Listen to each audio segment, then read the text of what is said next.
Okay, I'm going to read a Mississippi case, 1997, Sligh versus First National Bank Trustee. Mills, Justice for the Court. This case comes on appeal from the Chancery Court of Holmes County, where Will and Lucy Sligh sought to garnish Jean Lawrence's beneficial interest in two spendthrift trusts in order to partially satisfy a tort judgment for damages resulting from injuries sustained by Will Sligh in an automobile accident with Jean Lawrence on December 15, 1995. The Chancellor dismissed the Sligh's complaint, ruling that the assets of spendthrift trusts may not be garnished to satisfy the claims of tort judgment creditors. Aggrieved, the Slighs appealed to this court. Facts. On January 30th, 1993, William B. Sligh was involved in an automobile accident with Jean Lawrence, an uninsured motorist who was operating a vehicle while intoxicated. As a result, Will Sligh suffered a broken spine and resulting paralysis, including loss of the use of both legs, loss of all sexual functions, and loss of the ability to control bowel and urinary functions.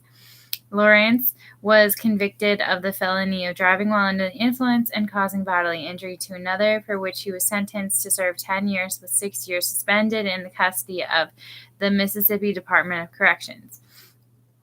On April 2nd, 1993, Will and his wife, Lucy Sligh, filed in the Circuit Court of Holmes County an action against Lawrence alleging gross negligence resulting in personal injury, property damage, and loss of consortium, for which they sought compensatory and punitive damages.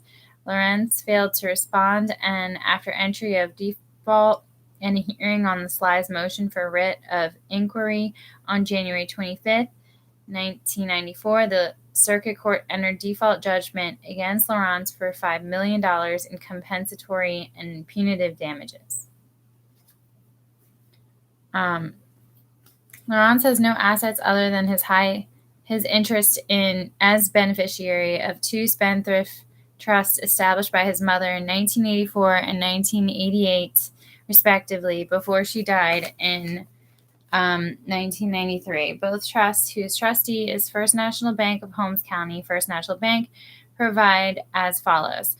My said trustee shall have full and complete authority to expend all or any part of the income or corpus of said trust property for the benefit of myself and my said son, Jean Lawrence, and shall have the right to make payments directly to me and to my said son or to anyone for myself or my said son.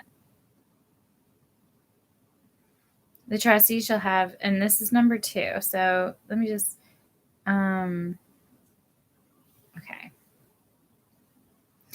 Number 2, the trustee shall have the right to invest, reinvest, manage, and care for said property in the same manner as though said property was the individual property of said trustee, and my said trustee shall not be required to give bond or account to court, and shall have all the powers conferred by the Uniform Trustees Powers Act, as the same is now in force in the state of Mississippi, and the power to sell, lease, or encumber real property. My said trustee shall exercise the powers herein granted for what may be in the discretion of my said trustee in the best interest of myself and said Jean Lawrence, and shall pay to me or the said Jean Lawrence such sums at such times as my said trustee thinks in my or his best interest. No part of this trust, either principal or income, shall be liable for the debts of the said Jean Lawrence, nor shall the same be subject to seizure by any creditor of his, and he shall not have the right to sell, assign, transfer, encumber, or in any manner anticipate or dispose of his interest in the said property or any part of same or the income produced from said trust or any part thereof. Emphasis added. Lawrence is a lifetime beneficiary of the two trusts, which each have two remainder men, Virginia Tate and William C. Barden. On June 29th, 1994, Will and Lucy Sligh filed in the Circuit Court of Holmes County a suggestion for writ of garnishment as to First National Bank, either in its corporate capacity or in its capacity as trustee of the two trusts. A writ of garnishment was issued and served upon First National Bank, who, in its answer filed on June 30th of 1994, admitted that it was indebted to Lawrence in the amount of $313,677, but asserted that such sum was held in trust for Lawrence and was not subject to seizure. After the Slighs filed a motion for judgment on the answer and First National Bank filed its response, First National Bank moved for a dismissal or, in the alternative, for a transferal of the garnishment proceeding to Chancery Court on October 5th of 1994. The Circuit Court transferred the proceeding to the Chancery Court of Holmes County. On October of 25th, 1994, the Slighs filed in that court their complaint naming as defendants First National Bank, Jean Lawrence, Virginia Tate, and William Barden. The Slighs alleged, in addition to the aforementioned facts, that Lawrence's mother, Edith Lawrence, had actual knowledge of the following facts. Her son was a habitual drunkard who had been unsuccessfully treated for alcoholism, who was mentally deficient and had been previously committed to mental institutions. He had impaired faculties due to his alcoholism and mental disorders. He regularly operated motor vehicles while intoxicated. He was a reckless driver who had been involved in numerous automobile accidents, and he had been arrested and convicted on numerous occasions for driving under the influence. The complaint alleged that despite her actual knowledge of these facts, Mrs. Lawrence established the two trusts as part of her intentional plan and design to enable her son to continue to lead his intemperate, debauched, wanton, and depraved lifestyle, while at the same time shielding his beneficial interest in the trust from the claims of his involuntary tort creditors. The Slighs alleged that it was a violation of public policy to enforce and give priority to spendthrift trust provisions over involuntary tort judgments against the beneficiary, and they urged the court to recognize and enforce a public policy exception to the spendthrift trust doctrine in favor of involuntary tort creditors. So their attempt to summarize the settlers' intent doesn't really help them. Next page. If they said the intent was opposite that, it would. That does not help their argument. Anyway, subjecting Lawrence's beneficial interests to the payment of their tort judgment in one or more of several equitable ways suggested in their complaint. After the defendants filed their respective answers, First National Bank filed a motion for dismissal on October 27, 1995. On December 15, 1995, the Chancellor granted the motion, ruling that the Slighs failed to state a claim upon which relief can be granted. The Chancellor ruled that a tort judgment creditor may not garnish the trustee of a spendthrift trust in which the tort judgment defendant is a mere lifetime discretionary income beneficiary, nor are the assets of such trust subject to the claims of the tort judgment creditor. Discussion. The spendthrift trust doctrine is codified by statute in some states and is a judicially created doctrine in others. Legal scholars for years have called for the recognition of a public policy exception to the spendthrift trust doctrine in favor of tort judgment creditors. However, there is little case law on the matter.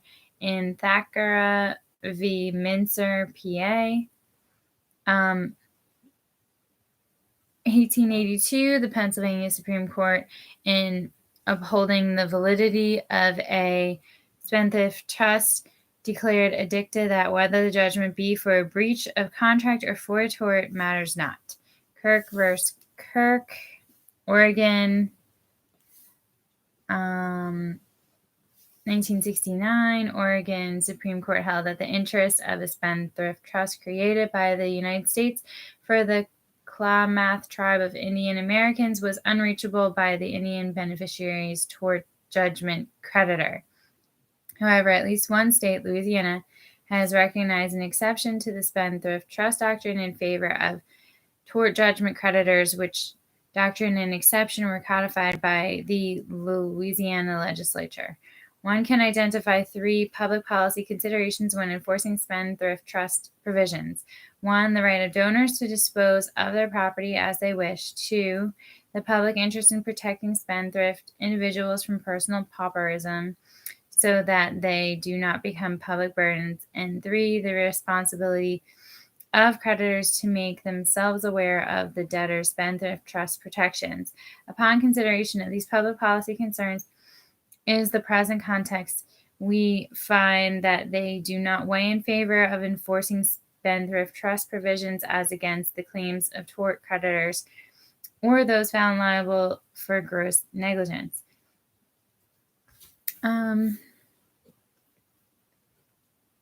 So the first part of the analysis was case. The second was public policy.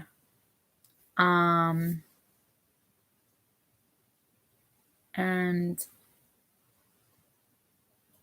these public policy concerns do not weigh in favor of enforcing spendthrift trust provisions as against the tort creditor. So regarding the responsibility of creditors when entering into transactions with spendthrift trust beneficiaries, Austin W. Scott stated in the Law of Trusts, in many of the cases in which it has been held that by the terms of the trust, the interests of a beneficiary may be put beyond the reach of his creditors, the courts have laid some stress on the fact that the creditors had only themselves to blame for extending credit to a person whose interests under the trust have been put beyond their reach. The courts have said that before extending credit, they could have ascertained the extent and character of the debtor's resources.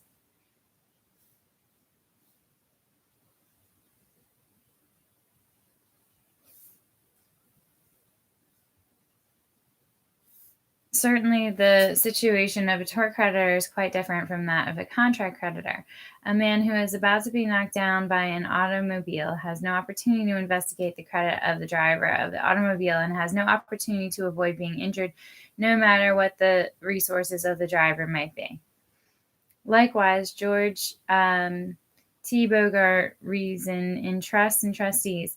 It is true that a tort creditor has had no chance to choose his debtor and cannot be said to have assumed the risk of the collectability of the claim.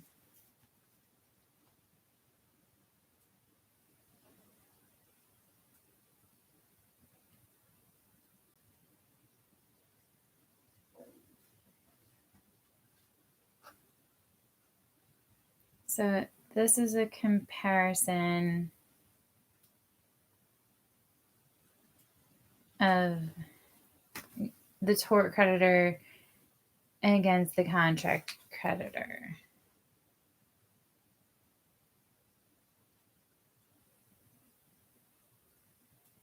From secondary sources, two different ones. The argument for the validity of spendthrift trust based on notice to the business world of the limited interest of the beneficiary does not apply. It may be argued that the beneficiary should not be permitted to circumvent the case in statute law as to liability for wrongs by taking advantage of the spendthrift clause. Bogart on Trusts and Trustees, Section 224, 1992. As these scholars point out, it is plain to see that one of the main reasons for enforcing spendthrift trust provisions, the responsibility of creditors to be aware of the law and of the substance of such provisions, simply does not apply in the case of tort judgment creditors. As for the public interest in protecting spendthrift individuals from personal pauperism, we believe that this interest is not as strong in the case of tort judgment creditors, where the inability to collect on their claims may well result in their own personal pauperism. While it is true that most contract creditors interesting.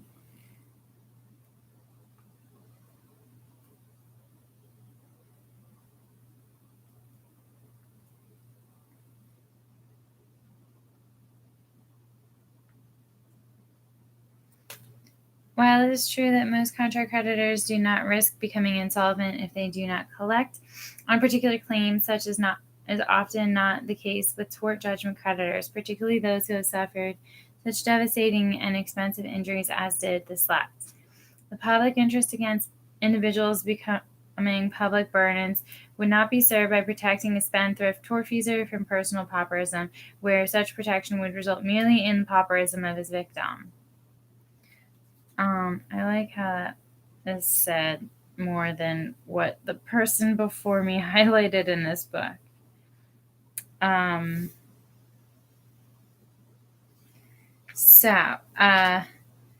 If one must choose whom to reduce to personal pauperism in such a case, the spendthrift tortfeasor or the innocent tort judgment creditor, we are inclined to choose the party at fault, because where that fault arises to the level of gross negligence or intentional conduct.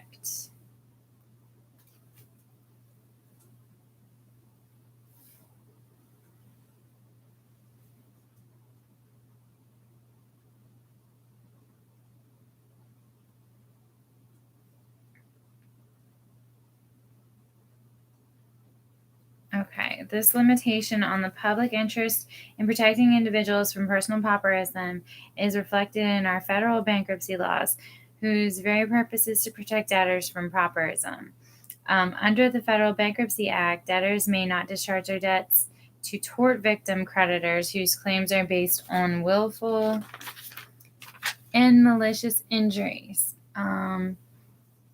USCA Section 523, Title 11 of that Act. Thus, it has been recognized that the rights of intentional tort creditors are greater than the public interest in protecting debtors from personal pauperism. Perhaps the most important policy consideration in favor of enforcing spendthrift trust provisions is the right of donors to dispose of their property as they wish. On this subject, Austin W. Scott stated in the Law of Trust, it may be argued that the settlor can properly impose such restrictions as he chooses on the property that he gives, but surely he cannot impose restrictions that are against public policy. It is true that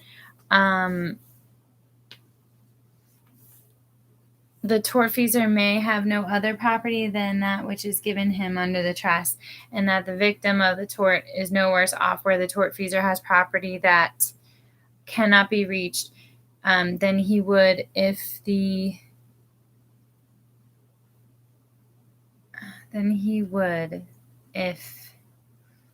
tortfeasor had no property at all.